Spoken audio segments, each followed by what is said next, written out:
Hello everyone, welcome to Mahato guideline. Mahato গাইডলাইনে সকলকে জানাই স্বাগত। আজ তোমাদের সাথে একটি ব্রেকিং নিউজ শেয়ার করতে চলেছি।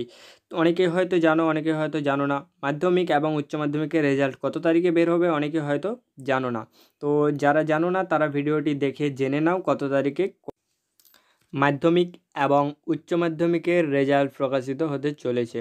অনেকেই মাধ্যমিক পরীক্ষার পরে অধীর আগ্রহে বসে আছো যে আমি সায়েন্স নিয়ে পড়বো, আর্টস নিয়ে পড়বো।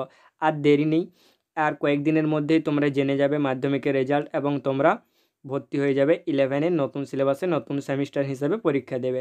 জেনে নাও মে মাসের 2 তারিখে তোমাদের মাধ্যমিকের রেজাল্ট প্রকাশিত হতে চলেছে। তোমরা অনলাইনেও দেখে নিতে পারো এবং স্কুলে গিয়ে তোমাদের সার্টিফিকেট নিয়ে আসবে। উচ্চ মাধ্যমিক পরীক্ষার রেজাল্ট মে মাসের 8 তারিখ। তারাও অনেক অধীর আগ্রহে আছো যে আমরা কোন কলেজে পড়বো, কী সাবজেক্ট নিয়ে পড়াশোনা করব।